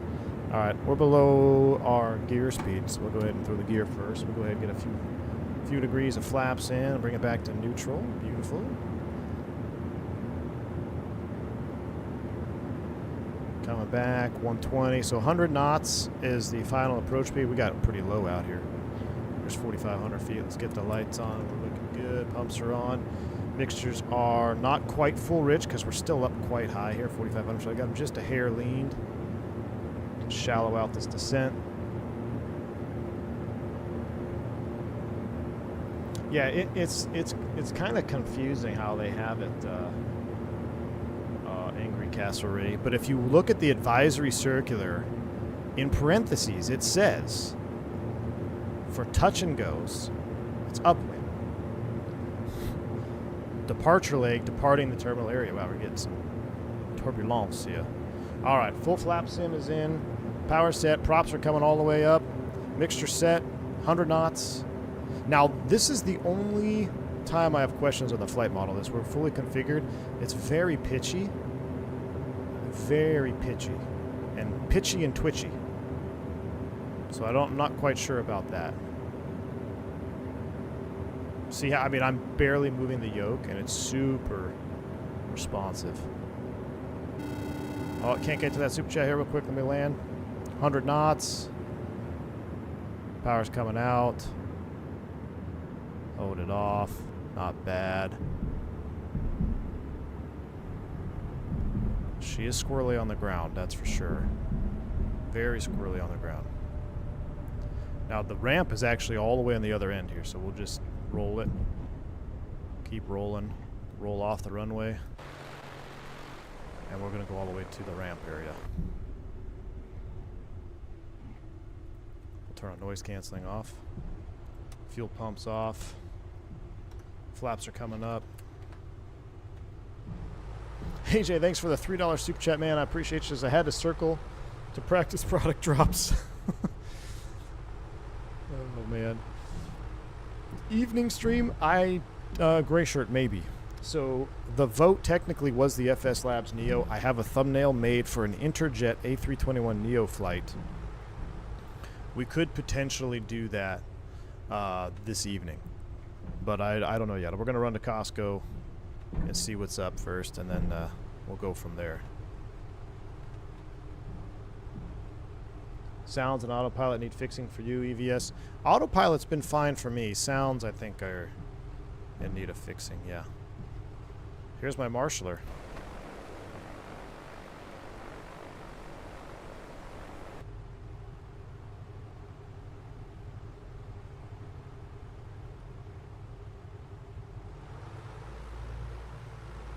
Does he have a helmet on?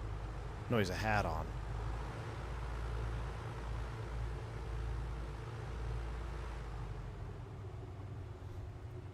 Alright, so park brake is set. Should have got those. Lights are all coming off. Strobes are off. Should have done all that. Let's go avionics master. 1000 RPM. Cut off. Pumps are off. Fuel selector's off. Mags off. Beacon. We'll leave the nav. Alternators. Ladies and gentlemen, welcome to Lima 41. How do we step out? There we go. All right. Not bad. Not a bad flight. Are you back in vertical cam? What's up, Zach? All right, so I wanted to check the oil. So let's chalk it. We'll chalk it for right now. Let's come over here. We're going to check the oil. Do you remember what it was when we left? Now, this would be pretty hot if you did this right now, right after shutdown. I have split my scalp on so many airplanes that one of our team got me a Delta Airlines maintenance ball cap. It's a hard shell inside. It has a hard shell inside. Nice. Yeah. A Delta maintenance one. Oh, that's right at 9. Yeah, that doesn't look like it moved very much. Time for beers, Tyson. Yeah. Yeah, we gotta be careful. Need a helmet walking around these. Click auction on the EFB. Well, I want to do a replay, and then we're gonna get out of here. I gotta bounce. We gotta bounce. Pull the chalk so we can do replay. Let me close this. Ah, dang it. Let's close the door. I have no idea how this airplane is going to behave in replay mode. So I'm going to put the mixtures back up, and let's just see what happens.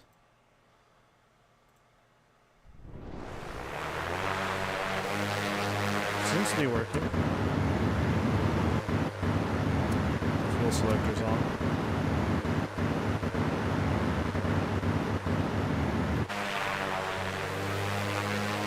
Working. Sounds are a little bugged. Well, maybe that fixed it. See what I mean though about the pitchiness? Wow, look at the rocks right there. Look at that.